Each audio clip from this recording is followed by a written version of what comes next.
Sore buat kawan muda semua yang sudah bergabung. Assalamualaikum warahmatullahi wabarakatuh. Selamat sore buat kawan muda semua.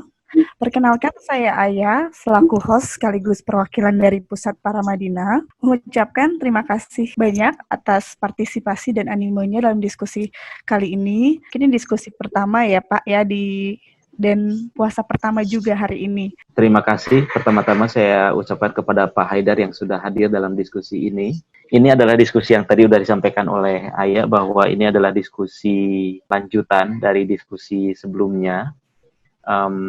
Yang kemarin kita diskusinya lebih agak fokus atau agak general tentang bagaimana beragama di era corona.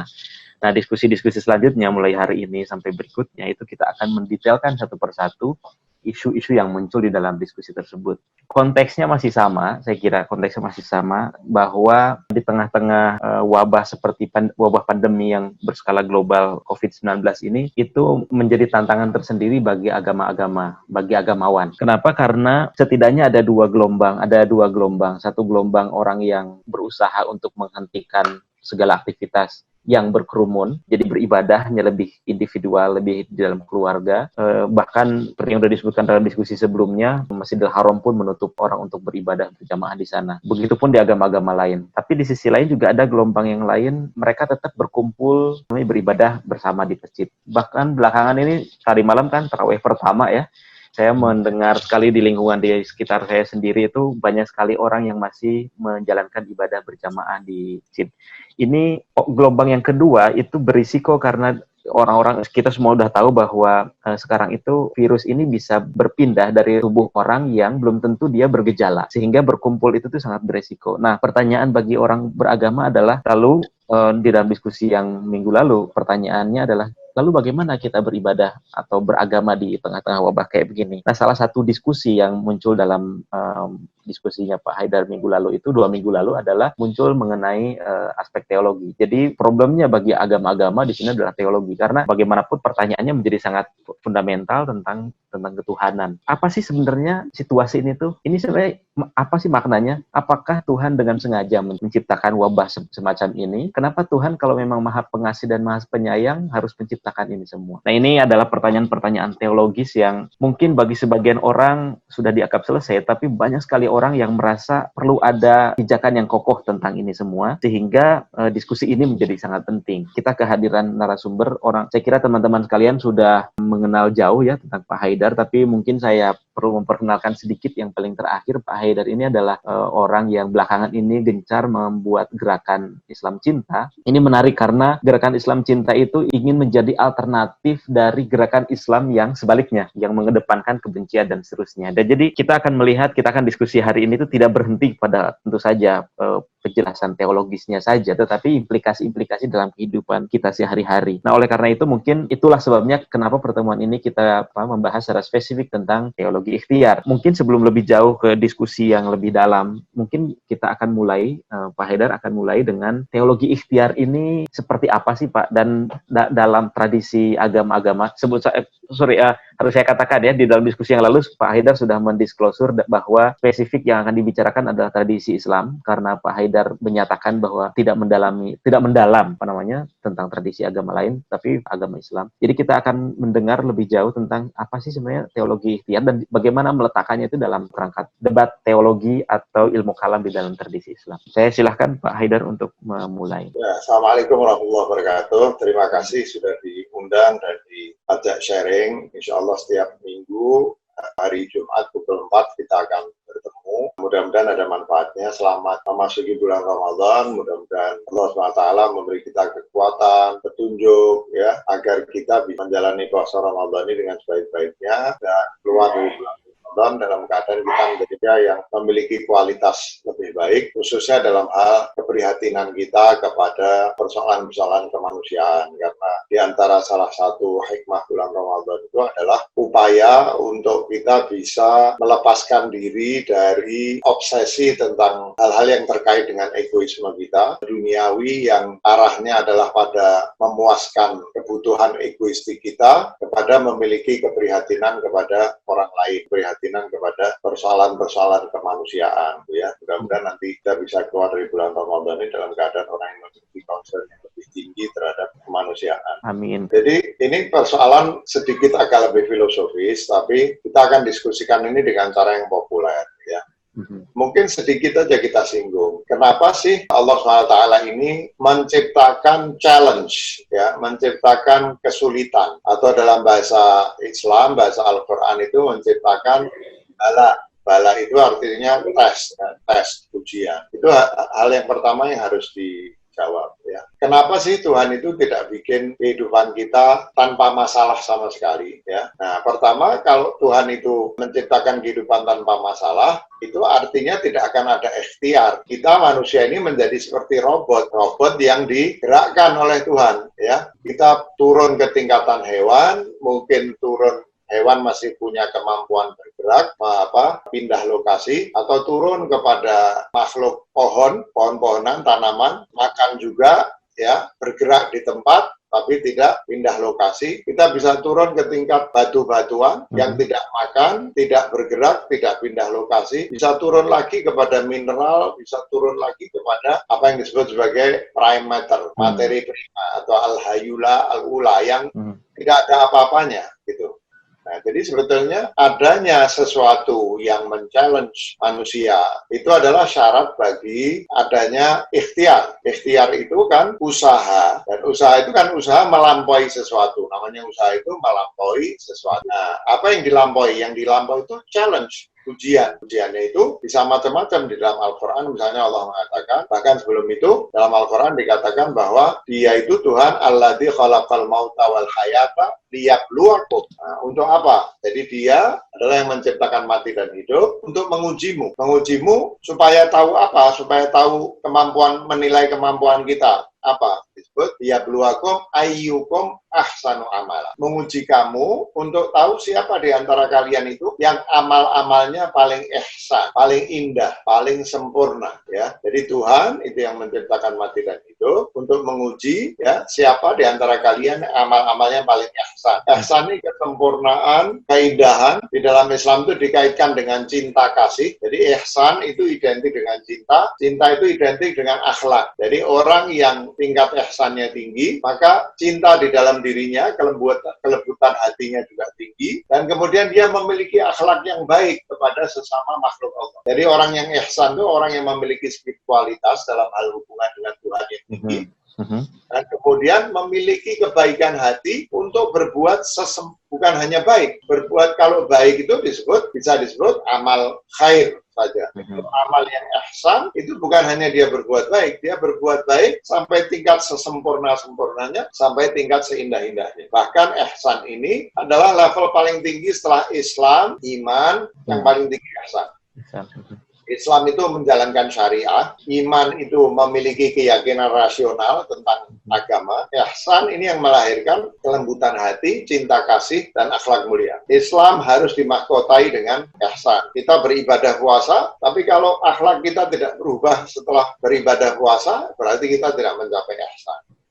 Kita merasa punya iman kuat, punya ghirah, kecemburuan kalau ada orang menyinggung sesuatu yang terkait dengan Islam, kita marah. Tapi kalau tidak ada ihsan, yaitu cinta kasih, apa yang kita kira sebagai akidah kuat itu bisa destruktif. Mahkotanya Islam itu dan iman itu adalah ihsan. Islam di sini maknanya bukan agama institusional, ya. Islam di sini maksudnya seperti, ingat ketika beberapa orang Badui datang kepada Rasulullah, dia mengatakan, ya Rasulullah, amanna. Rasulullah mengatakan, oh enggak, Tuhan mewahyukan kepada Nabi Muhammad, kasih tahu orang-orang Badui yang datang itu, jangan bilang amanna, bilang aslamna, bilang kami muslim. Karena apa? Karena kata Allah, iman belum masuk ke dalam hati mereka. Jadi ini Islam bukan dalam makna keseluruhan. Ada lagi Islam dalam makna keseluruhan, yaitu ketika Nabi Ibrahim dan Nabi Ismail berdoa agar mereka berdua dijadikan muslimaini laka. Nah, itu Islam secara keseluruhan, mencakup Islam, iman, ihsan. Tapi saya bicara Islam sebagai syariah. Orang kalau tidak bersyariah tanpa cinta, tanpa ditundukkannya egoisme, ya, bersyariah tapi egois. Nanti apa? Ria. Ria itu apa? Pamer, ya. Jadi sholat untuk pamer itu ada di dalam surat Al-Ma'un. Wailul lil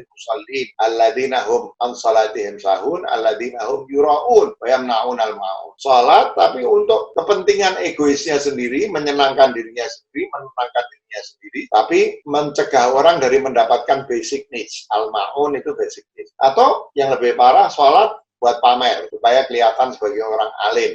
Itulah Allah diancam neraka wail. Itulah syariah tanpa ihsan. Atau kadang iman. Kita beriman pada Allah tapi benci sama orang. Kanan kiri orang kita benci. Itu iman tanpa ihsan. Akhirnya tidak ada kelembutan hati, tidak ada cinta kasih, tidak ada akhlak. Makanya Islam itu ada 3 triadik. Islam, iman, ihsan. Syariah, akidah, akhlak. Atau syariah, akidah, cinta, ihsan. Gitu ya. Nah, jadi Allah mengatakan hidup ini, dia menciptakan mati dan hidup untuk menguji siapa di antara kalian yang paling ihsan amalnya. Paling ihsan amalnya itu apa? Adalah orang yang mau menundukkan egoismenya demi membahagiakan orang lain. Itu disebut orang yang memiliki ihsan. Dan bukan hanya dia beramal baik, dia beramal baik sesempurna-sempurnanya, seindah-indahnya amalnya. Nah, kalau Tuhan mau uji, harus ada, kalau Tuhan mau ngasih ikhtiar, ya harus ada ujian. Bagaimana anak sekolah bisa berikhtiar kalau dia tidak diuji? Dengan ujian-ujian itu, dia diuji supaya kita bisa tahu ikhtiarnya seberapa berat. Ya. Nah, jadi itu, kalau nggak ada ujian, ya kita kayak robot dong. Hidup semua ada. Makan, duit punya, mobil punya, rumah punya, badan sehat semua, nggak ada yang sakit, misalnya. Kalau gitu kan kita seperti robot. Jadi kita nggak ada tantangan, tidak ada ikhtiar. Karena harus ada ikhtiar dan Tuhan mau menguji siapa yang paling ihsan amalnya, maka diciptakanlah challenge, diciptakanlah apa yang disebut sebagai bala, diciptakanlah apa yang disebut sebagai ujian. Ya. Nah, yang kemudian menjadi aneh, inilah saya sudah masuk ke menjawab pertanyaan itu, adalah ketika orang beranggapan bahwa manusia itu tidak punya ikhtiar. Nah, untuk apa ya manusia tidak ada ikhtiar? Baru absurd. Kenapa Allah memberikan ujian itu tidak absurd menurut saya? Jelas jawabannya. Tentu ada jawaban filosofis ya. Saya ketika tsunami Aceh itu berapa? 14 tahun lalu atau lebih. Itu saya menulis artikel 1 halaman penuh di rubrik Tentara Harian Kompas. Itu saya membahas secara filosofis persoalan yang sudah berabad-abad didiskusikan kaum filosof, yaitu apa yang disebut sebagai theodicy atau teori.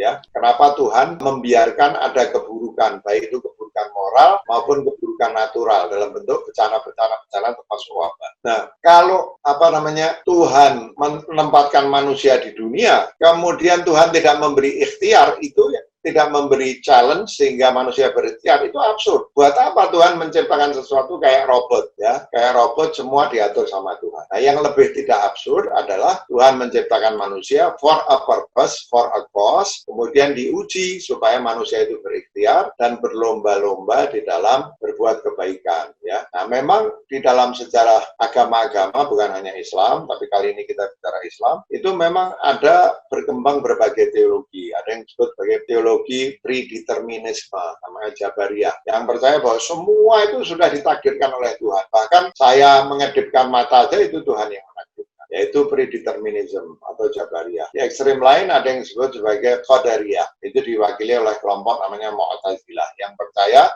seperti kaum deisme, Tuhan menciptakan alam, terus alam dibiarkan sendiri. Seperti pembuat jam, begitu jam jadi, jam itu otomatis bergerak, seperti kaum deistik ya. Nah, dua-duanya ini adalah posisi yang barangkali sulit dipertahankan, terutama kalau yang dalam hubungan dengan Qadariyah itu adalah kemudian Tuhan di mana? Tuhan seolah-olah tidak memiliki kekuasaan. Nah, ada jalan tengah, tapi sayangnya jalan tengah sekarang ini Jabariyah sudah hampir-hampir nggak ada yang ikut itu secara sadar ya. Nanti saya ceritakan kenyataannya. Mu'tazilah atau Qadariyah yang menganggap Tuhan tidak ikut campur, semua tergantung ikhtiar manusia, hampir-hampir sudah nggak ada, kecuali di dalam dunia akademik. Tapi kalau kita bicara masyarakat, tidak ada yang Mu'tazili, tidak ada yang predeterministik atau Jabariyah.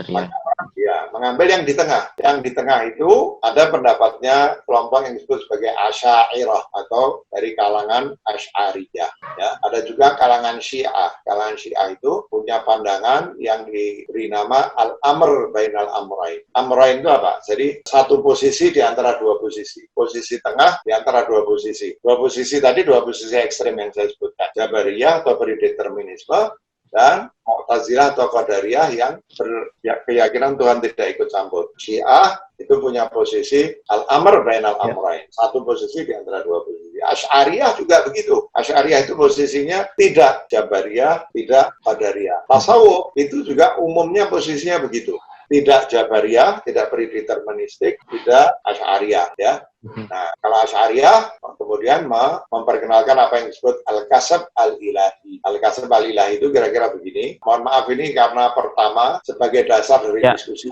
Jadi tapi saya sudah hampir selesai. Al-Kasab Al-Ilahi itu begini. Jadi kaum Asy'ariyah itu berpendapat bahwa setiap sesuatu akan terjadi atau setiap kita mau melakukan sesuatu, persis pada saat kita mau melakukan sesuatu itu, Allah Subhanahu wa taala memberi kemampuan kepada kita. Baru kita bisa melakukan. Misalnya begini, kita mau loncat. Kalau yang 100% Qadariyah mengikuti kausalitas, atau ginilah, kalau kita mau mengangkat beban, katakanlah kita ini atlet bisa mengangkat beban 100 kilo. Maka kalau kita mengangkat beban buat latihan 50 kilo, dalam keadaan kita tidak sakit, kesehatan kita normal, pasti akan kita bisa mengangkat beban. Nah, kalau yang Jabariyah bilang, enggak, belum tentu. Kalau Tuhan mau ya bisa ngangkat, Tuhan nggak mau nggak ngangkat. Nah, Asy'ariyah posisi di tengah tidak gitu. Memang betul bahwa si atlet ini hanya bisa mengangkat beban 100 kilo itu kalau Tuhan mengizinkan dia mengangkat. Tapi itu bukan berarti tidak percaya pada kausalitas. Tapi mereka menyebutnya bukan kausalitas, menyebutnya ada. Jadi kebiasaan ada. Artinya apa? Ya kalau dia sehat, dia biasa ngangkat 200 kilo saja bisa, apalagi cuma 50 kilo, pasti dia bisa. Tapi Tuhan tetap sebelum dia bisa ngangkat, Tuhan memberi dia kemampuan, kasab kemampuan. Siapa tahu pas dia mau ngangkat, tiba-tiba dia kena serangan jantung. Karena dia punya penyakit jantung, dia mati dan nggak bisa ngangkat. Jadi posisi tengah ini, posisi Asy'ariyah, posisi Syiah, posisi tasawuf, ya, itu adalah pada dasarnya, kalaupun tidak disebut kausalitas, ada yang disebut sebagai ada. Ada itu kebiasaan, sesuatu yang normalnya terjadi. Tapi bukan berarti bahwa itu pasti terjadi. Kalau dalam Mu'tazilah kan pasti terjadi. Kalau dalam determinisme tergantung Tuhan. Kalau di sini enggak, umumnya itu akan terjadi kecuali kalau Tuhan tidak mengizinkan itu terjadi. Tidak, Tuhan memutuskan tidak memberi kasab karena macam-macam hal. Contoh yang jelas di dalam Al-Quran ada kisah Nabi Ibrahim dicemplungkan ke dalam api oleh Namrud, ya. Kita semua tahu, ya. Itu kan kalau kita percaya pada kausalitas, maka Nabi Ibrahim harus terbakar. Tapi kalau menurut Asy'ariyah, pada saat Nabi Ibrahim masuk ke api itu tidak mendapatkan kemampuan membakarnya. Meskipun pada umumnya api itu punya kemampuan membakar, adatan secara normal api itu punya kemampuan membakar, tapi sebetulnya setiap api mau membakar, Tuhan memberikan kemampuan membakar dulu. Kasab, Al-Kasab Al-Ilahi. Nah, dalam kasus ketika kejadian Nabi Ibrahim, kasab yang harusnya diperoleh oleh api biasanya, sehingga api bisa membakar, tidak dikasih sama Allah. Sehingga api itu kehilangan kemampuannya untuk membakar Nabi Ibrahim. Nah, ini jalan tengah. Jalan tengah dalam arti, ada yang disebut semacam kausalitas, tapi biasanya kaum Asy'ari menghindar dari istilah kausalitas, menyebutnya ada, ya, hal yang normal, tapi ada saatnya di mana Tuhan tidak memberikan kemampuan itu, sehingga itu tidak terjadi. Jadi dengan posisi ini artinya apa? Kita bisa berikhtiar bahwa normalnya semua hal itu bisa terjadi karena interaksi kita, ikhtiar kita dengan hukum alam. Nah, itu umumnya bisa terjadi kecuali ketika ada hal-hal khusus yang di dalam teologi Asy'ariyah itu disebut sebagai khariqul ada. Khariqul ada itu menyebal dari kebiasaan. Ya. Jadi kenapa saya bahas Asy'ariyah? Karena orang Indonesia ini, ya, umumnya Ahlus Sunnah itu mengikuti 4 imam madhab. Kalau di Indonesia mayoritas Syafi'i dalam hal ya, dalam hal teologi mengikuti Asy'ariyah. Nah, Asy'ariyah ini sering disajikan dengan cara yang tidak betul, sehingga orang mengatakan bahwa Asy'ariyah itu sama saja dengan Jabariyah, nggak percaya pada kausalitas, nggak percaya pada ilmu pengetahuan. Terus pokoknya kalau Tuhan mau kita kena corona ya kita kena, kalau Tuhan mau kita selamat ya selamat, nggak usah ikhtiar, nggak apa-apa, semua ikut Tuhan. Itu Jabariyah. Orang Asy'ariyah kadang disalahpahami begitu, padahal menurut saya tidak begitu seperti yang saya jelaskan. Atau ada orang-orang seperti di negeri kita yang ngakunya Asy'ariyah, tapi sebetulnya paham teologisnya Jabariyah. Itu orang-orang yang, pokoknya saya sholat tarawih di masjid, kalau memang ditakdirkan Tuhan kena corona, kena, kalau Tuhan mau menyelamatkan, Tuhan akan tidak menyelamatkan. Padahal tidak begitu, sudah jelas di dalam ajaran Islam bahwa Allah SWT mendorong kita untuk berikhtiar. Bahkan kalau kita mempelajari sejarah Islam, itu ilmu kedokteran itu sudah dikenal sejak zaman Nabi. Minggu lalu saya mengatakan ada tradisi yang disebut sebagai tibbun nabawi. Tibbun nabawi, pengobatan Nabi yang dilakukan oleh Nabi kemudian dikembangkan. Dalam sejarah awal Islam, itu kedokteran di dalam peradaban Islam belum jauh sejak masa Nabi, itu sudah berkembang sangat luar biasa. Rumah sakit itu dibangun di tengah peradaban Islam. Padahal pahamnya bukan Mu'tazilah. Jadi sebetulnya kalau kita bicara dalam hal kesadaran orang Muslim itu, mungkin juga di agama-agama lain, itu pasti bukan Jabariyah. Jadi kalau terjadi sikap fatalistik atau predeterministik seperti yang saya katakan, itu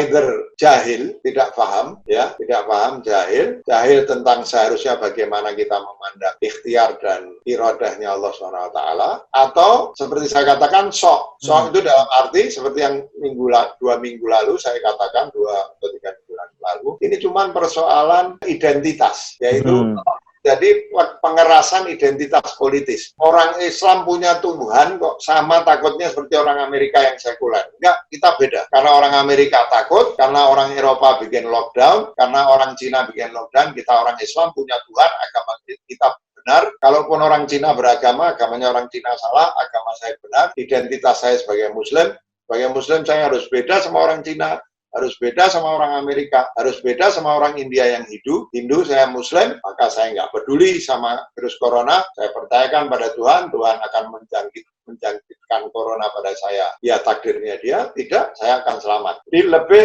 persoalan kejahilan atau persoalan pengerasan identitas keagamaan. Menurut saya begitu ya problemnya. Mohon maaf agak panjang. Baik, terima kasih Pak Haidar. Menurut saya panjang tetapi clear ya. Jadi lebih mengerti. Tidak sesuatu yang sangat filosofis, tetapi kita jadi paham kenapa ada konsep teologi ikhtiar. Tetapi juga teologi ikhtiar ini tidak semata-mata kita harus berusaha. Tetapi pijakannya itu ada di antara dua pemahaman teologi tadi, antara predeterministik atau Jabariyah di satu sisi, kemudian Qadariyah di sisi lain, yang itu ada jalan tengah. Dan jalan tengahnya itu Pak Haidar tadi menunjukkan Asy'ariyah yang menggunakan punya konsep al-kasab gitu ya, al-ilahi itu. Nah, dan jika orang masih membandel dalam tanda petik gitu ya, maka ada 2 kemungkinan. Satu jahil, atau yang kedua identitas. Ada identitas politik di baliknya itu. Nah, saya mungkin ingin mengajukan pertanyaan, karena dari segi teologi itu sudah sangat clear buat dari penjelasan tadi bahwa kenapa Tuhan menciptakan wabah seperti ini itu bukan karena teodisi yang tadi saya udah Pak Haidar udah kritik, melainkan ini sebagai batu ujian. Jadi bagaimana manusia itu punya usaha ya harus ada ujiannya. Sekarang ini kan salah satu isu di dalam corona ini kan orang mulai sebagian besar orang percaya kepada data-data ilmiah yang dikeluarkan oleh sains lah gitu ya. Sebagian orang mengatakan bahwa wabah ini menjadi momen di mana, lagi-lagi ini balik lagi ke pertanyaan minggu lalu yang Pak Haidar sendiri udah jawab sebetulnya, tapi saya ingin menegaskan aja, minta Pak Haidar untuk menegaskan kembali tentang sains yang tadi Pak Haidar menyebutnya kan di dalam tradisi Islam tuh dulu sudah Tibbun Nabawi itu sudah ada dan seterusnya. Nah sekarang ini sains itu faktanya itu tidak selalu ajak terhadap wabah semacam ini. Misalnya contoh yang paling sederhana yang sering kita dengar adalah suatu ketika WHO mengumumkan bahwa virus ini akan berpindah dari orang ke orang lain melalui udara. Kemudian di beberapa minggu berikutnya kemudian direvisi bahwa ternyata itu tidak terbukti dan seterusnya. Jadi sains sendiri itu tidak begitu ajak. Sebagai agamawan, sebagai orang yang beragama, yang beriman, bagaimana merespon sains sendiri yang tidak selalu fix keputusannya gitu, Pak Haidar? Ya, jadi begini. Pertama kan kita diajarkan di dalam agama itu supaya kita berikhtiar, setelah berikhtiar kita bertawakal. Ya, kisah yang sangat jelas itu adalah cerita tentang seorang yang datang kepada Nabi. Nah, Nabi mengetahui dia naik unta gitu. Ketika ngobrol sama Nabi tanya, unta kamu di mana? Unta saya di luar katanya. Terus kamu ikat untanya? Kata orang itu, oh enggak saya ikat. Kok enggak kamu ikat? Kata Nabi. Nah, kalau dia memang mau lari ya lari. Kalau ditakdirkan lari. Kalau dia ditakdirkan tetap punya saya, ya dia tetap ada. Kemudian Nabi mengajari dia, fogulha atau agiluha wa tawakal. ikat dulu unta kamu, setelah itu tawakal, karena diikat pun ada kemungkinan kalau Tuhan mau talinya rapuh, putus. Itu yang disebut kasab itu, ya.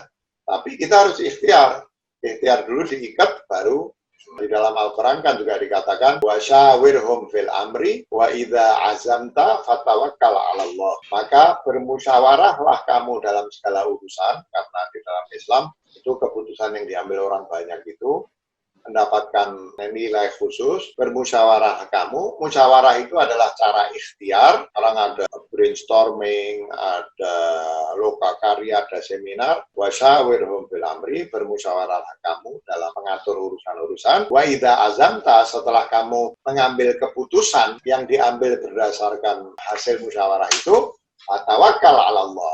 Bertawakallah kepada Allah.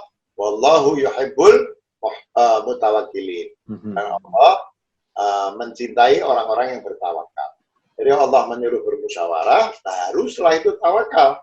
Bukan Allah cuma bilang, udah kamu nggak usah berusaha, tawakallah saja. Enggak. Kalau kita baca Al-Quran sudah jelas bahwa kita harus berikhtiar. Ya. Jadi itu yang nomor satu ya, bahwa kita harus berikhtiar. Nah, itu yang pertama. Prinsip kedua itu begini. Kalau kita punya alternatif terhadap sains yang lebih baik, ya kita akan ambil itu. Tapi sekarang ini urusan kesehatan itu, disiplin yang paling baik untuk memahami, kemudian mencari jalan mengatasi problem kesehatan, itu adalah ilmu kedokteran. Kita nggak punya alternatif lain. Nah, tapi ilmu kedokterannya suka berubah-ubah. Ya nggak apa-apa. Itu di dalam usul fiqh sangat populer, itu dikatakan, malah yudraku kulluh, la yudraku kulluh. Sesuatu yang kamu punyai, tapi nggak bisa menyelesaikan semua masalahmu, tidak berarti harus kamu tinggalkan. Jadi kalau dia bisa menyelesaikan 50% persoalan kita, dan kita nggak punya alternatif yang bisa menyelesaikan 60%, ya pakailah itu, jangan kamu tinggal. Jadi ketidaksempurnaan sesuatu itu tidak berarti bahwa kita harus menelantarkan itu. Ya kalau kita punya alternatif, kalau nggak punya, ya sudah. Bahkan sains ini juga berkembang, bisa jadi adanya wabah corona ini, novel corona ini, corona model baru, ini juga salah satu cara untuk mendorong ilmu kedokteran agar maju. Sekarang terjadi berbagai macam research untuk memahami novel corona ini, dan dengan cara itu ilmu kedokteran kemudian maju. Dan kalau ilmu kedokteran sempurna, bisa mengobati semua masalah, juga nilai ujiannya turun. Ujian itu tidak boleh terlalu berat sehingga tidak bisa ditanggung, makanya kita diajarkan dalam Al-Quran supaya berdoa agar Allah tidak memberikan ujian kepada kita lebih dari kemampuan kita menanggung. Tapi di sisi lain, ujian juga nggak boleh terlalu ringan. Misalnya begini, kita memberikan ujian untuk anak kelas 3 SMP, tapi kita kasih soal kelas 5 SD. Ujian itu tidak punya poin apa-apa. Ujian yang terlalu mudah itu tidak menghasilkan tujuan sebagaimana yang diharapkan dari satu ujian. Jadi ujian itu mesti pas, tidak boleh, tidak sehingga orang tidak punya kemampuan menanggung, tapi ada yang tidak lulus. Ini apa? Ada yang meninggal karena corona. Jadi tidak boleh terlalu berat sehingga tidak bisa ditanggung, baik oleh manusia individu maupun oleh kemanusiaan secara keseluruhan, tapi juga tidak mungkin sesuatu yang terlalu ringan. Karena itu cukup sulit meskipun tetap bisa ditanggung, tidak ringan, maka ilmu kedokteran harus catch up. Tuhan memberikan ujian yang semua ilmu kedokteran sudah menguasai, tidak jadi ujian dong. Seperti misalnya Tuhan menurunkan sekarang misalnya virus flu, yang nggak akan menjadi ujian, karena kita sudah tahu caranya ngatasi flu, atau malaria yang membunuh banyak orang, ya, atau Spanish flu, ilmu kedokteran tidak mampu, ya. Berarti tidak akan jadi ujian. Ujian itu harus sesuatu yang ilmu masih belum bisa mengatasi itu, dan kemudian ilmu ini akan catch up, naik lagi ilmu kedokteran, ya, dan seterusnya. Kira-kira mungkin gitu ya. Oke, baik Pak Haidar. Saya mungkin pertanyaan saya tunda dulu, saya postpone dulu. Saya akan berikan kesempatan kepada audiens yang sudah bertanya lewat chatroom. Saya persilakan kepada Ayah untuk membacakannya. Silakan. Oke, terima kasih Kak Husni. Ada beberapa pertanyaan yang diajukan Zoom group chat, Pak. Cuma kita rangkum. Yang pertama yaitu dari Pak Hasbullah. Berkaitan dengan fenomena COVID-19 yang ada di masyarakat saat ini, apa bisa disebut seperti tanyaan antara Jabariyah, predetermination, tapi tanpa sadar ilmu versus Qadariyah, free will. Bagaimana solusi praktis menurut Pak Haidar? Bagaimana menghadapi model masyarakat di Indonesia yang masih banyak tidak ikut aturan pemerintah, ahli medis, dan fatwa MUI, terutama yang kelihatan seperti Jabariyah, tapi lebih tepatnya lebih ke nekat-nekatan. Itu yang pertama. Yang kedua, ini disampaikan hampir sama dengan beberapa teman yang lain. Saya kutip dari Pak Abdul Ghafur aja. Sebagai umat Islam, bagaimana kita menyikapi penyebaran COVID-19 ini? Apakah menganggap sebagai murka Allah atau azab atau bentuk kasih sayang Allah? Apalagi menyikapi sebagian anggapan masyarakat Muslim yang menyatakan takutlah kepada Allah, takut pada corona. Terima kasih. Ya, saya kira dua pertanyaan ini bisa dijawab bersamaan ya, sudah dirangkum. Ada pertanyaan pertama, bagaimana mengatasi ini, bagaimana sikap kita gitu sebagai orang beragama mengatasi ini. Yang kedua tadi ada yang menarik, yaitu dan bagaimana mengatakan bahwa orang yang bilang yang nggak usah takut pada corona, takut pada Allah. Pertama begini, memang ada yang disebut bala, ujian, ada yang disebut azab, hukuman, ya. Nah, tapi cara pandang kita seringkali keliru, menganggap bahwa bala itu bagus, azab itu jelek. Kalau menurut saya dua-duanya bagus. Tidak ada yang datang dari Allah SWT kecuali kebaikan. Lihat di dalam Al-Quran, Allah SWT mengatakan apa? Wa ma asabaka min hasanatin fa min Allah. Wa ma asabaka min sayyi'atin amin nafsi. Apa saja yang menimpamu dalam bentuk kebaikan, dia datangnya dari Allah. Apa saja yang menimpamu dalam bentuk keburukan, itu datangnya dari kamu. Jadi, bahkan azab itu adalah sesuatu yang baik. Nah, kita ini kadang meng-approach ini dengan egois, dengan tadi identitas politik. Terus dia bilang, kalau yang jatuh kepada kita, kesulitan itu bala. Karena apa? Allah cinta. Dalam sebuah hadis Rasulullah mengatakan, jika Allah mencintai seseorang atau satu kaum, maka Allah akan memberikan bala, ujian kepada dia. Artinya, kalau saya ini bala, ini karena Allah cinta. Tapi kalau sama orang Cina, di negara Cina, oh itu azab. Kita nggak tahu. Ke kita ini bala atau azab, ke orang Cina bala atau azab, kita nggak tahu. Emang kita Tuhan, kita bisa tahu yang ke kita ini bala, yang ke orang Cina itu azab dari mana? Ya, kita nggak tahu. Tapi apakah itu bala atau azab? Itu dua-duanya bagus. Bedanya yang satu itu diturunkan Allah meskipun orang itu tidak melakukan kesalahan yang menyebabkan dia mendapatkan kesulitan. Jadi tujuan Allah memberikan bala apa? Untuk meningkatkan kualitas. Seperti ketika ada siswa ikut ujian sekolah, itu bukan karena siswanya berdosa atau nakal, karena semua siswa itu dapat ujian. Jadi tujuannya kalau ujian itu untuk meningkatkan kualitas. Nah, kalau azab apa? Emang Tuhan itu ini senang mendapatkan kepuasan dengan membuat susah orang. Itu bukan Tuhan yang kita kenal. Tuhan yang kita kenal adalah Ar-Rahman, Ar-Rahim. Maha Pengasih, Maha Penyayang. Jadi betul, azab itu hukuman. Beda dengan tadi bala, ujian. Azab, hukuman. Kalau yang satu tidak ada hubungan dengan dosa, yang ini bisa jadi berhubungan dengan dosa. Orang berdosa diazab. Tapi bahkan azab ini pun, itu rahmatnya Allah SWT. Jadi kalau ada orang sudah baik sama Allah dikasih bala. Kalau ada orang suka bermaksiat misalnya, dikasih azab. Tapi tujuan Allah itu juga bukan balas dendam. Karena tidak ada istilah balas dendam. Tujuan Allah seperti kalau sekolah itu satu memberi ujian sekolah untuk semua anak. Nggak ada hubungan dengan anaknya nakal atau tidak. Anak nakal dapat ujian, anak baik dapat ujian. Ya, kalau azab tidak, seperti sekolah memberi hukuman, anak baik tidak diberi hukuman, anak yang nakal diberi hukuman. Tapi saya tanya, ketika sekolah memutuskan memberikan hukuman kepada anak nakal, itu karena sekolahnya dendam, karena sekolahnya marah, mau menikmati kepuasan menyakiti siswanya, atau sekolah juga sama seperti ketika memberikan ujian, dia ingin memperbaiki anak yang dikasih hukuman. Kan sekolah itu memberi hukuman pada anak nakal supaya anaknya jadi baik. Azab sekalipun itu. Betul yang satu ujian, yang satu hukuman. Betul yang satu tidak ada hubungannya dengan dosa, yang satu ada hubungan dengan dosa. Tapi Allah sama-sama ingin memperbaiki kualitas manusia itu. Baik manusia yang diberi bala, maupun manusia yang diberi azab. Allah Maha Pengasih, Maha Penyayang, bahkan kepada orang yang berbuat jahat, bahkan kepada orang yang bermaksiat, Allah SWT ingin agar orang yang bermaksiat itu menjadi bebas dari berbuat maksiat. Ingin agar orang yang jahat itu bebas dari berbuat jahat. Jadi memang ada beda antara azab dan bala, tapi dua-duanya adalah bagian dari rahmatnya Allah SWT kepada makhluknya, cuman berbeda konteksnya. Hanya itu bedanya, ya. Nah, kalau yang kedua tadi, bagaimana menghadapi orang yang bilang nggak takut corona, tapi takut sama Allah. Nah, ini bikin saya bingung. Yang bikin corona itu siapa toh? Yang bikin corona kan Allah. Kalau kita tanya sama orang itu, Mas, Mbak, yang bikin corona siapa? Dia bilang, oh itu Tuhan lain. Nggak mungkin, musyrik dia. Kalau dia bilang bahwa Tuhan yang membuat corona sama Tuhan yang melindungi kita itu beda, maka orang itu musyrik. Dan nggak mungkin orang itu mau kita bilang dia musyrik. Dia akan pasti mengatakan, oh iya sama. Yang membuat Tuhan yang membuat corona, sama Tuhan yang akan melindungi kita, itu sama. Ya kan? Nah kalau sama, kok kamu bisa bilang jangan takut sama corona, takut sama Tuhan? Ya enggak dong. Takut sama corona, itu berarti takut sama Tuhan. Malah orang yang bilang jangan takut sama corona, takut sama Tuhan, itu menurut saya orang itu tidak takut pada Tuhan. Kenapa? Wong corona ini dibuat oleh Tuhan supaya kita mikir kok, yang kita pedulikan. Saya nggak peduli sama corona. Loh, Tuhan sudah membuat corona, mau nguji kita, mungkin mau menghukum kita. Terus kamu abaikan corona ini. Saya nggak takut sama corona.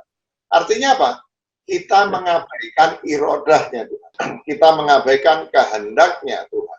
Justru orang yang bilang begitu, menurut saya bukan orang yang hanya takut pada Tuhan. Orang itu tidak takut. Orang yang berikhtiar, pertama, ketika wabah datang, dia takut. Kemudian dia berdoa kepada Allah SWT agar Allah menyelamatkan dia dari corona. Itu orang yang bertuhan benar, bukan yang tadi itu. Orang yang percaya bahwa corona dibuat oleh Tuhan, bahwa Tuhan yang sama yang akan bisa menyelamatkan kita, bahwa Tuhan dengan mengirim corona sedang menguji kita, dan Tuhan ingin agar kita menggunakan sunnatullahnya di bidang sains untuk mengatasi corona, dan agar kita berendah pada Tuhan, merasakan ketidakmampuan kita, merasakan kelemahan kita, merasakan keghaiban kita berikhtiar dan kita berdoa pada Allah supaya corona itu cukup segera diangkat. Inilah orang bertuhan. Tapi kalau orang bilang jangan takut corona, takutlah pada Tuhan, orang itu tidak bertuhan. Karena dia nggak peduli. Tuhan sudah turunkan ujian, Tuhan sudah turunkan adab, saya nggak peduli sama adab atau ujian yang diturunkan oleh Tuhan. Orang begini justru tidak bertuhan menurut saya. Baik, sebelum ke pertanyaan berikutnya dari audiens, saya ada satu pertanyaan terkait dengan teologi ikhtiar ini, Pak Haidar. Ikhtiar itu tadi adalah usaha kita melewati batu ujian, baik itu bala maupun mungkin barangkali azab, agar manusia lebih baik lagi. Pertanyaannya, apakah ikhtiar itu punya batasan? Apakah ikhtiar itu ada batasnya? Ini pertanyaan ini muncul dari implikasi dari COVID ini kan bukan hanya teologi saja, tetapi juga sosial ekonomi ya. Jadi ada orang-orang yang sebut saja kehilangan pekerjaan karena COVID ini, kemudian tidak punya uang dan seterusnya, sehingga ada orang yang mengatakan apapun dilakukanlah dalam rangka ikhtiar, misalnya sebut saja mengemis. Tapi mengemis itu masih belum cukup ekstrim dibanding misalnya orang akhirnya melakukan tindakan kriminal untuk bisa keluar dari krisis ini. Karena krisis ini kan, kesehatan hanya salah satu krisis, tapi krisis lainnya adalah juga krisis ekonomi yang dampaknya itu sangat besar.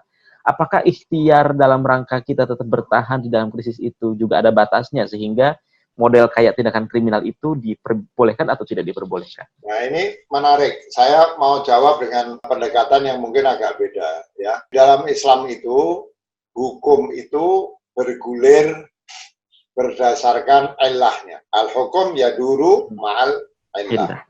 Ya. Nah, itu hukum mencuri di dalam Islam itu dari mulai haram sampai kalau pencurinya terbunuh ketika mencuri, dia matinya dianggap mati syahid. Siapa yang bilang bahwa pencuri itu kalau terbunuh ketika dia mencuri, maka dia mati syahid? Itu seorang ulama madhab mujtahid besar yang kalau mujtahid fikih dari 4 kita bikin menjadi 6, maka mujtahid kita ini masuk yang saya sebut ini. Namanya Ibn Hazm al-Zahiri. Madhabnya adalah madhab Zahiri. Ibn Hazm itu menulis dalam bukunya Al-Muhalla bahwa orang miskin yang tidak mendapatkan haknya, orang miskin yang tidak mendapatkan haknya dari orang kaya dan dia buntu, ini saya sampaikan secara populer, buntu, nggak bisa ngasih makan anaknya, nggak bisa makan buat dia, anaknya sakit nggak bisa dibawa ke dokter, nggak punya rumah dan lain sebagainya. Orang begitu yang kepepet mencuri, kemudian ketika mencuri dia ketangkap, entah itu dipukuli, entah ditembak polisi, dan dia mati demi mencari hak bagi dirinya dan keluarganya. Kata Ibn Hazm, matinya pencuri itu mati syahid. Nah, jadi saya tidak akan mendorong supaya orang mencuri, dan kalaupun ada orang kepepet mencuri, ya polisi tetap harus nangkap. Orang itu tetap harus dihukum. Yang tadi saya ceritakan itu kan posisinya di mata Allah, ya, posisinya di mata Allah. Tapi polisi harus nangkap, kalau tidak terjadi chaos. Nah, tapi yang ingin saya katakan adalah bahwa disitulah sesungguhnya salah satu poin kenapa Allah SWT itu memberikan ikhtiar, memberikan kodroh kepada manusia, bahwa manusia itu bisa berupaya. Dan itulah esensi dari pernyataan Allah SWT dalam kitab suci, bahwa manusia itu disebut khalifah. Khalifah itu artinya bukan pemimpin masyarakat. Khalifah itu yang datang belakangan, itu artinya khalifah. Kadang dianggap orang dikira khalifah itu artinya raja, pemimpin negara itu. Padahal khalifah itu dari khalafah, artinya yang datang belakangan, yang menggantikan. Sayyidina Abu Bakar itu khalifah Rasulullah. Sayyidina Abu Bakar datang belakangan menggantikan Rasulullah ketika meninggal. Sayyidina Umar, Sayyidina Utsman, Sayyidina Ali, dan seterusnya. Itu khalifah. Di dalam makna Allah SWT menjadikan di muka bumi ini khalifah, manusia, itu artinya manusia itu menjalankan, menjadi perpanjangan tangannya Allah SWT di dalam mengatur alam. Kalau dalam bahasa Inggris, itu manusia itu deputinya Allah SWT tentu dalam kapasitasnya sebagai manusia. Nah, justru ujian ini itu jatuh kepada orang yang miskin dan jatuh kepada orang yang kaya. Yang miskin mungkin diuji kesabarannya, diuji sikapnya untuk tidak putus asa, karena putus asa itu tidak boleh. Diuji kesabarannya, diuji apakah dia putus asa atau tidak, ya, dipuji tawakalnya kepada Allah. Diuji macam-macam. Orang yang miskin, orang kaya pada saat yang sama diuji. Apakah dia sebagai perpanjangan tangan Allah itu, dia akan bersikap rahmah kepada orang miskin atau enggak. Jadi orang miskin yang diuji ini, bisa jadi sampai mati kelaparan, dia lulus ujian masuk surga. Tapi orang kaya di dekatnya, yang tahu ada orang miskin yang sampai nggak bisa makan dan akhirnya mati, dia gagal di dalam ujian. Yang miskin masuk surga, yang kaya masuk neraka. Ya. Jadi sebetulnya ini ujian kepada semuanya. Kepada semuanya. Kalau orang yang sehat, atau yang punya uang, atau yang punya ilmu kedokteran, atau apa saja, harusnya dia bisa membantu yang sakit, yang kena krisis kesehatan, atau bisa membantu yang miskin, jatuh miskin karena ini, yang kena krisis ekonomi. Kemudian mereka tidak membantu, dia gagal. Nah, tentu saja kita berharap ada mayoritas manusia yang punya kelebihan, yang berhasil melewati ujian itu, dan dia kemudian menjalankan fungsinya sebagai khalifah Allah, membantu yang miskin dan yang sakit. Sehingga pada akhirnya korbannya sedikit. Korbannya itu orang miskin yang hampir bisa saya pastikan lulus di dalam ujiannya, ya. Dan kalaupun dia mati atau sakit, Allah SWT akan menerima dia, tapi ada juga sebagian, mudah-mudahan sebagian kecil, orang kaya, orang pinter, punya ilmu kedokteran, punya ilmu macam-macam, yang sebetulnya dapat ujian yang sama, meskipun nggak kena penyakit dan nggak kena problem ekonomi, dia bisa gagal karena dia tidak melakukan apa-apa untuk membantu yang miskin ini. Ya, jadi ini memang ujian buat semua masyarakat, bukan hanya yang sakit maupun yang jatuh miskin. Ya. Baik, terima kasih atas jawabannya. Silahkan kepada Ayah, sepertinya udah ada pertanyaan di chatroom juga ya, mungkin kalau juga ada di YouTube. Silahkan untuk membacakan pertanyaannya kembali. Oke, baik. Pertanyaan berikutnya dari Arif Kurniawan. Bagaimana agamawan merespon info yang beredar dari perspektif konspirasi? Ada banyak opini yang memandang bahwa COVID-19 adalah senjata biologis.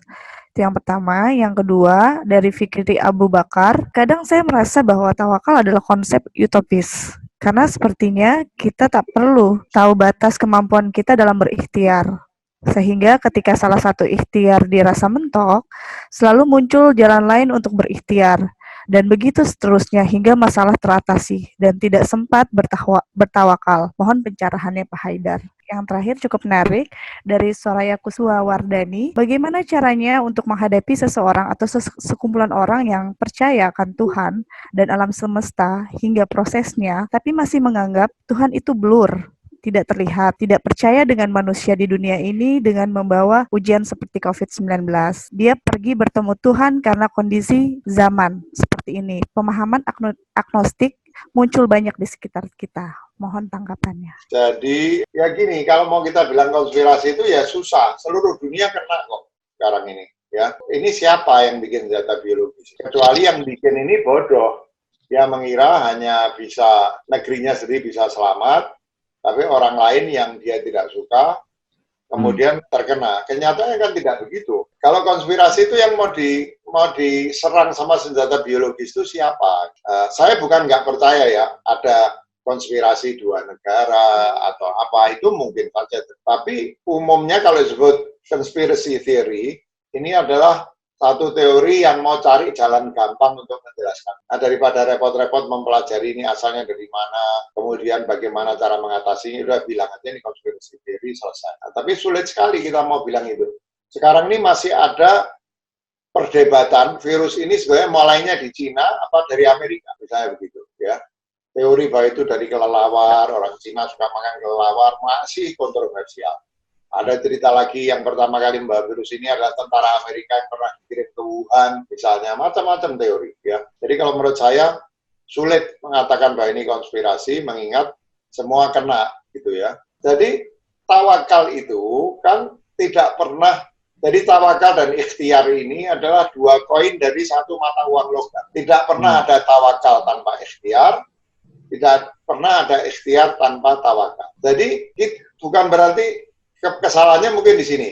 Saya menganggap ikhtiar mentok terus diem tawakal. Bukan itu yang dimaksud tawakal itu. Ikhtiar tanpa berhenti, but at any point in time kita selalu tawakal. Itu makanya tawakal. Jadi tawakal itu bukan dua hal yang terjadi berturutan. Bukan misalnya apa? Kita kepengen jadi ahli komputer. Kalau kita belajar, sudah selesai belajarnya, sekarang saya tawakal. Bukan itu. Tapi jangan berhenti belajar komputer sampai kita ahli. Tapi at any point in time, itu kita bertawakal kepada Allah SWT. Tawakul ini persis sejajar dengan konsep al-amr bainal amrain.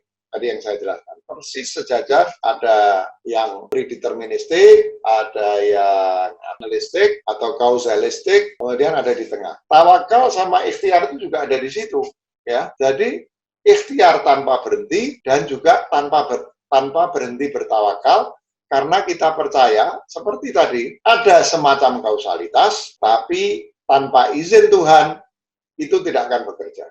Nah, itu sama. Ikhtiarlah semaksimal mungkin tanpa berhenti, tapi bertawakallah. Dalam arti apa? Kalau sampai at any point in time, tujuan yang hendak kita kejar dengan ikhtiar itu tidak tercapai, kita tidak kecewa, kita tidak patah. Karena kita percaya bahwa tawakul itu kan artinya menyerahkan semuanya kepada Allah. Itu tawakul. Artinya apa? Saya berikhtiar, ya Allah, kalau saya belum berhasil, saya tahu bahwa kamu belum memberikan kasab kepada saya, sehingga apa yang saya ikhtiarkan belum tercapai. Ya. Jadi itu bukan dua hal yang ikhtiar, mentok, kemudian diem, tawakal. Bukan. Tapi jangan berhenti berikhtiar, and at any point in time, while you are doing your best, itu kita bertawakal kepada Allah SWT. Yang ketiga, sikap agnostik itu bukan sikap yang mudah kita anggap sebagai hal yang buruk, ya, bukan hal yang buruk. Bahkan sebetulnya kalau kita mempelajari pemikiran Islam, kalau kita ke tasawuf, kalau kita pergi kepada irfan, kepada philosophical Sufism, itu kita akan mendapati ada satu konsep yang disebut sebagai al-hairah. Al-hairah yang dalam bahasa Indonesia ada kaitannya dengan heran. Hairah itu adalah keadaan bingung karena kita berpikir tentang Tuhan, ya, dan Tuhan itu maha tidak terbatas. Itu ada satu titik di mana kita mengalami tapi kebingungan itu adalah pendahulu bagi pencerahan. Kebingungan khairah itu adalah pendahulu bagi pencerahan. Jadi bahkan di dalam irfan, di dalam tasawuf, sebuah sikap bingung, agnostisism itu kan begini kira-kira, bukan tidak percaya adanya Tuhan misalnya, tapi bahwa persoalan ketuhanan itu berada di luar kemampuan manusia untuk bisa memastikan. Itu agnostis. Jadi keyakinan bahwa persoalan Tuhan, ketuhanan itu berada di luar kemampuan manusia untuk memastikannya, ada atau tidak dan lain sebagainya. Di luar jangkauan. Ini masih sikap yang rendah hati. Merasa kita gagal memahami soal-soal. Menurut saya sampai batas tertentu ini mirip seperti gagasan tentang khairah di dalam tasawuf. Dan orang yang merasa rendah hati, merasa bahwa akalnya terbatas untuk memahami tentang Tuhan, orang begini ini yang paling punya peluang untuk percaya kepada Tuhan. Ya, itu orang agnostik. Itu satu. Kedua, ateisme misalnya, ya. Ateisme ini kita nggak boleh salah, ya. Kalau di dalam studi akademik, saya ini dosen filsafat agama dan selalu di antara salah satu topik kuliah saya itu adalah tentang atheism, ateisme. Ateisme itu kalau di dalam studi akademik itu didefinisikan bukan sebagai orang yang menolak percaya pada Tuhan, tapi adalah orang yang mungkin dia percaya pada Tuhan, pada satu wujud yang di atas segalanya. Saya biasanya kalau ceramah memang pada satu titik batuk, kemudian minum. Iya, di bulan. Oke. Jadi atheism itu artinya apa? Orang yang sebetulnya percaya pada hal-hal yang seharusnya kita atributkan kepada Tuhan. Tapi hal-hal itu adalah atribut impersonal Tuhan. Tuhan itu memiliki sifat personal dan sifat impersonal. Ada yang disebut personal God, ada yang disebut sebagai impersonal God. Personal God itu Tuhan yang seperti ada personnya, ada person, ada pribadinya, memiliki kepribadian, ya. Kadang murka, kadang sayang, begini, begitu. Itu personal God. Tuhan yang bentuknya person, seperti ada pribadinya, person. Tapi ada yang disebut sebagai impersonal God. Impersonal God itu apa? Keyakinan pada sesuatu yang ada di atas kita semua, tapi itu terkait dengan kebaikan, dengan kebenaran, dengan keindahan. Bahwa mau Anda sebut itu Allah atau Yahweh atau apa saja, ya, pokoknya yang Anda sebut itu adalah kebaikan mutlak yang tidak tercampur dengan keburukan. Kebenaran mutlak yang tidak tercampur dengan kesalahan. Keindahan mutlak yang tidak tercampur dengan kejelekan. Ya. Jadi ada orang yang sangat ateis, tapi dermawannya luar biasa. Orang begini ini sulit kita bilang tidak percaya pada Tuhan. Dia percaya pada kebaikan yang mengatasi segalanya. Dia nggak peduli duitnya habis, itu seperti Warren Buffett, Warren Buffett, dan lain-lain itu. Katanya ateis, tapi dia 90% uangnya dia sedekahkan kepada orang. Orang begini, boleh Anda sebut tidak percaya pada Tuhan. Tapi dia percaya pada kebaikan. Sebetulnya Tuhan itu apa sih kalau bukan kebaikan? Tuhan itu disebut apa? Al-khair al-mahad. Kebaikan yang tidak tercampur dengan keburukan. Itu Tuhan. Jadi sebenarnya orang ateis yang percaya pada kebaikan, itu saya beranggapan dia orang bertuhan. Cuman kepercayaan kepada Tuhannya itu impersonal, bukan personal. Ya. Nah, jadi kita juga harus berhati-hati untuk bahkan kadang orang ateis sendiri tidak sadar bahwa dia sebetulnya bertuhan. Cuman karena telanjur bahwa Tuhan, konsep Tuhan ini dimonopoli oleh orang yang hanya percaya pada Tuhan yang personal, dia pikir kepercayaan dia kepada kebaikan itu bukan kepercayaan pada Tuhan. Karena Tuhan itu adalah yang kadang marah, kadang sayang, kadang keras, kadang lembut. Dia berpendapat Tuhan itu. Kalau itu Tuhan, maka saya nggak bertuhan. Karena saya percaya pada cinta. Padahal Tuhan itu cinta. Seorang sufi namanya Fakhruddin Irazi itu mengatakan bahwa syahadat la ilaha illallah itu bisa dimaknai sebagai la ilaha illal asyad. Tidak ada ilah kecuali cinta kasih. Jadi Tuhan itu cinta. Maka orang yang kelihatannya ateis tapi hatinya penuh cinta, itu orang yang sangat bertuhan menurut saya ya. Jadi kita harus hati-hati. Biasanya orang yang bilang Tuhan nggak ada, terus ngomong sinis tentang Tuhan, menurut saya loh ya, saya bisa salah. Itu menurut saya orang sok saja, orang sok. Atau tidak sadar bahwa Tuhan itu kebaikan, Tuhan itu cinta kasih. Ya, kalau dia sadar, maka dia akan menjadi orang bertuhan. Loh, apa hubungannya kebaikan dengan Tuhan? Orang akan tanya, kebaikan ya kebaikan. Coba saya tanya, mungkinkah ada kebaikan di dunia ini kalau nggak ada sumber kebaikan? Mungkinkah ada cinta kasih yang begitu berlimpah di dunia ini kalau tidak ada sumber cinta kasih? Maka saya suka mengatakan, saya ini dosen filsafat agama. Saya ini doktor, antara lain di bidang filsafat. Saya sering mengajarkan tentang bukti-bukti kosmologis keberadaan Tuhan, bukti-bukti teleologis keberadaan Tuhan, bukti-bukti ontologis keberadaan Tuhan. Tapi meskipun saya dosen, meskipun saya doktor di bidang filsafat, bukti paling kuat bagi saya akan keberadaan Tuhan itu apa? Adanya cinta kasih yang berlimpah, bahwa keberadaan cinta di dunia ini mesti ada sumber.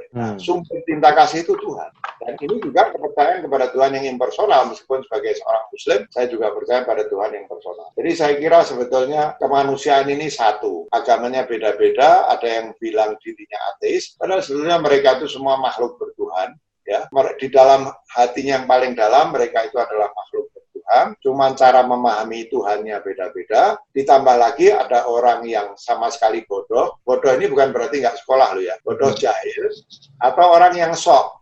Nah, orang yang sok ini mungkin menjadi ateis, tapi sebetulnya dia hanya menyangkal sesuatu yang kalau akalnya waras, kalau dia tidak sok, dia akan mendapati itu, ya, sebagai spiritualitas. Dan memang problem orang beragama sekarang ini seringkali beragama secara institusional, kemudian kehilangan spiritualitas. Ini juga yang menyebabkan akhirnya orang jauh dari agama sekarang. Anak muda malas beragama, agamanya kayak gitu. Tapi kalau kita ajarkan bahwa agama kita ini adalah penyembahan kepada Tuhan yang Ar-Rahman, Ar-Rahim, Al-Wadud, artinya pencinta, Al-Wajid, yang penuh gairah cinta. Kalau bisa kita jelaskan ini agama seperti ini, maka akan lebih banyak anak muda tertarik pada agama. Dan mungkin ada banyak orang yang menganggap dirinya ateis, dia baru sadar bahwa sebenarnya dia beragama, dia itu sebenarnya tidak ateis. Ayah, apakah masih ada pertanyaan dari audiens biar memberikan kesempatan lebih banyak kepada audiens untuk bertanya? Oke, masih ada 2 yang cukup relevan. Yang pertama dari Haikal Aldirus Hussein. Apa bedanya antara tafwid, taslim, dan tawakal dalam hal ini? Kedua ada dari Rewil Lipina. Melihat respon sebagian agamawan muslim yang meremehkan virus corona, misalnya cukup dihadapi dengan doa, mengindikasikan betapa agama Islam dan sains dipahami secara berlawanan, sehingga dibutuhkan semacam upaya integrate antara ilmu, agama, dan sains. Bagaimana Pak Haidar melihat fenomena keterbelahan nalar agamawan yang terkesan anti-sains? Yang pertama dulu ya, memang 3 hal itu memiliki kemiripan ya. Tafwid itu menyerahkan, taslim itu pasrah, tawakal itu juga menyerahkan kepada Allah Subhanahu wa taala ya. Nah, jadi kalau tafwid itu, kalau taslim itu setahu saya tidak dipahami secara teologis. Kalau tafwid itu memang istilah teologis, artinya pendelegasian, atau kalau bahasa Inggris itu to delegate. Hubungannya dengan to delegate. Jadi tafwid itu adalah percaya bahwa semua yang terjadi di dunia ini itu tergantung pada Allah SWT. Jadi tafwid itu bisa tafwid kepada manusia. Tafwid itu bisa percaya bahwa semua itu delegated to Allah SWT atau delegated to human being. Tapi menurut saya, karena pertanyaannya suruh membandingkan tafwid, taslim, dan tawakal, pasti maksudnya delegate everything to Allah SWT, who has the power to do anything he wants to do, gitu ya. Itu tafwid. Jadi ini istilah teologis, mendelegasikan kepada Allah SWT. Kalau taslim itu pasrah, artinya lebih umum, dan menurut saya maknanya lebih bersifat spiritual, gitu ya. Lebih bersifat spiritual, yang tadi lebih bersifat teologis, tapi artinya pasrah kepada Allah. Sama dalam tafwid maupun dalam taslim, tidak mesti unsur ikhtiar itu hilang, enggak mesti. Yang terakhir tawakal. Nah, kalau tawakal itu artinya begini, tawakal itu ada unsur kita berharap agar Allah SWT memilihkan yang terbaik bagi kita. Itu kalau dalam makna tawakal. Kalau tafwid itu istilah teologis, dalam arti kita meyakini bahwa semua itu tergantung maunya Tuhan, maunya Allah SWT. Taslim itu menurut saya kepasrahan yang bagi saya ya, lebih bersifat spiritual, karena di dalamnya ada unsur, kalau yang tadi rasional tafwid itu. Kalau taslim itu ada unsur ta'abbud. Tadi itu kalau tafwid mungkin ta'akul, ya, ta'akul. Secara rasional kita percaya bahwa semua itu tergantung Tuhan. Kalau taslim itu adalah lebih ta'abbud, lebih spiritual. Keyakinan kita, bukan keyakinan, keinginan kita memasrahkan, kita pasrah sama Allah SWT karena kita ini hamba yang dhaif. Itu mungkin taslim. Ya. Kalau tawakul itu ada harapan, bukan hanya menyerahkan pada Allah, tapi mewakilkan kepada Allah dengan harapan bahwa Allah memilihkan yang terbaik untuk kita. Itu kira-kira yang saya ketahui tentang bedanya 3 konsep itu. Nah, soal keterpisahan sains dan agama, ya. Ini juga ada persoalan. Jadi gini, jadi orang tuh kalau nyebut sekularisme itu biasanya dimaknai atau dihubungkan dengan orang-orang katakanlah Barat, ya, yang maju secara saintifik, dimulai dengan humanisme, Renaissance, Enlightenment, sampai akhirnya lahirlah sekularisme. Biasanya dihubungkan sekularisme itu apa? Kalau yang radikal itu hanya percaya pada yang temporal, yang duniawi, dan tidak melibatkan unsur sakral. Meskipun sekularisme pada umumnya berarti tidak mencampur baurkan antara yang temporal dan sakral, yang duniawi dan Tuhan yang ukhrawi. Tapi kalau yang radikal itu ya menyisikan, menganggap tidak ada hal-hal yang bersifat sakral itu, ya. Itu sekularisme yang umum. Tapi menurut saya, orang beragama itu kadang-kadang lebih sekuler daripada orang tidak. Tapi sekularismenya apa?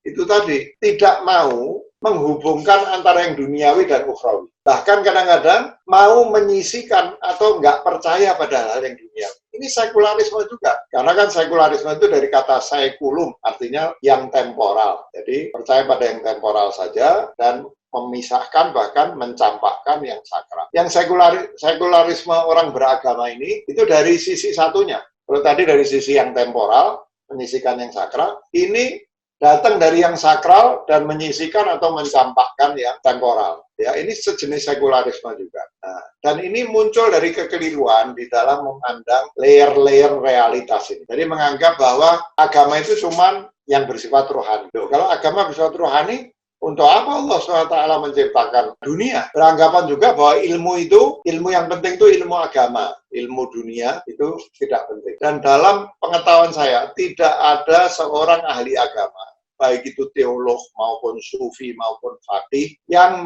mengatakan bahwa tidak ada ilmu duniawi dan ilmu duniawi itu tidak penting. Setahu saya nggak ada orang yang punya pandangan seperti itu. Ya. Pergi ke fuqaha, bahkan minggu lalu saya sudah katakan, Imam Syafi'i itu mengatakan bahwa setelah ilmu tentang halal haram, ilmu yang paling mulia itu ilmu kedokteran. Itu kata Imam Syafi'i. Padahal Imam Syafi'i itu imam madhab yang sangat detail dalam soal fikih kesalehan pribadi. Sangat detail dalam hal fikih kesalehan pribadi. Ya. Tapi dia mengatakan, setelah ilmu tentang halal haram, yang paling mulia itu ilmu kedokteran. Itu faqih. Sufi juga begitu, sama. Ibn Arabi mengatakan bahwa alam semesta itu tajalliyatnya Allah SWT, pancarannya Allah SWT. Maka belajar tajalliyatnya Allah itu belajar tentang Allah. Ya. Imam Ghazali itu tidak membagi ilmu menjadi ilmu dunia dan ilmu akhirat, atau ilmu dunia dan ilmu agama. Imam Ghazali membagi ilmu menjadi ilmu fardu ain dan ilmu fardu kifayah, bukan berdasar pembagian dunia dan akhirat, ya. Nah, jadi saya kira sama juga bahwa problem orang beragama sekarang, khususnya kita bicara tentang orang Muslim, itu adalah problem kedangkalan wawasan beragama, ya, yang menganggap agama itu urusan ukhrawi, sehingga merendahkan hal-hal yang bersifat duniawi. Ya.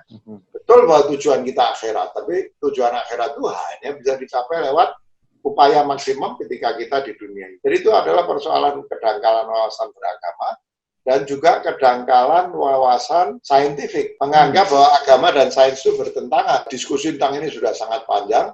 Ada 4 bentuk interaksi, paling tidak ada 4 bentuk interaksi antara agama dan sains. Itu hanya satu yang menganggap ada kontradiksi atau pertentangan antara agama dan sains. Tapi umumnya orang mengatakan ada yang sejajar, ada yang identik, ada yang beda domain, tapi tidak bertentangan, ya. Itu sudah banyak didiskusikan orang. Mungkin problem yang lebih kapan-kapan kita diskusikan itu justru pendapat sebagian orang di kubu sains yang menganggap agama itu tidak perlu dipertimbangkan. Itu mungkin itu nyata. Tapi kalau di kalangan orang beragama, persoalannya menurut saya adalah kedangkalan wawasan beragama dan ketidaktahuan tentang sains, gitu ya, kira-kira begitu. Oke. Iya, kita sudah tinggal 3 menit, jadi saya pikir kita akhiri dulu Pak Haidar di sini, karena kita masih akan ketemu lagi di minggu yang akan datang untuk mendiskusikan soal minggu depan untuk spiritualitas. Ada beberapa catatan yang mungkin bisa saya sebutkan saja di sini, bahwa teologi ikhtiar tadi Pak Haidar sudah memaparkan dengan sangat rinci bahwa teologi ikhtiar itu adalah semacam jalan tengah dari teologi yang berkembang sudah lama, tentang yang fatalistik, predeterministik, yang jabariyah, yang apa-apa karena Tuhan. Terus yang kedua, kubu yang satunya lagi adalah qadariyah. Nah, jalan tengah ini adalah batu ujian. Jadi wabah corona itu nanti dipandang sebagai batu ujian orang untuk menjadi lebih baik dan seterusnya. Jadi teologi ikhtiar ini adalah sesuatu yang justru kelihatannya sangat arif, justru akan menjadi batu loncatan bagi orang untuk mencapai apa yang tadi disebut sebagai ihsan. Orang berbuat baik tetapi sekaligus juga dia bisa menahan egoismenya untuk sesuatu yang lain. Nah, minggu depan kita akan mendiskusikan lebih dalam tentang spiritualitas. Jadi ini terlepas dari tadi, atau melangkah ke yang lebih maju lagi dari teologi, tentang spiritualitas. Tadi udah ada bocorannya dari Pak Haidar, teman-teman nanti mungkin tinggal tunggu saja pengumuman dari Pusat Para Madinah untuk diskusi yang akan datang. Mudah-mudahan teman-teman masih bisa bergabung di minggu yang akan datang ya, setiap hari Jumat pukul 4 sore. Sekian dari saya, mohon maaf apabila di dalam memimpin kegiatan ini atau diskusi ini ada salah-salah kata, dan apabila jika ada salah saya mohon maaf, dan mudah-mudahan minggu depan kita bisa bergabung lagi. Dari saya mungkin segitu aja. Selamat berbuka puasa bagi yang menjalankan puasa pada sore hari ini. Saya kembalikan lagi kepada Siti Nurhayati, Ayah, untuk menutup diskusi ini. Silahkan. Dari saya sekian. Assalamualaikum warahmatullahi wabarakatuh. Oke, baik. Terima kasih Pak Haidar, selaku narasumber dalam diskusi hari ini.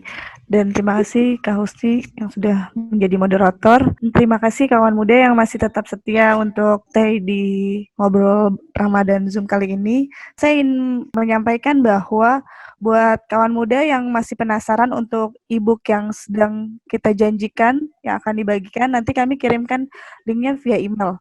Dan tolong pantau terus email medsos Pusat Para Madinah. Kami juga akan menginformasikannya lebih lanjut. Untuk diskusi berikutnya, kami sampaikan bahwa akan ada link untuk pendaftaran. Jadi mohon selalu pantau medsos Pusat, dan kiranya kita bisa berjumpa kembali. Terima kasih untuk kesediaannya semua. Sampai jumpa pada pertemuan berikutnya. Kami selaku atas nama panitia mengucapkan mohon maaf jika ada kesalahan atau ada kekurangan atas dalam diskusi ini. Semoga bisa kami perbaiki untuk kedepannya. Sampai jumpa pada pertemuan selanjutnya. Selamat berbuka puasa. Wassalamualaikum warahmatullahi wabarakatuh.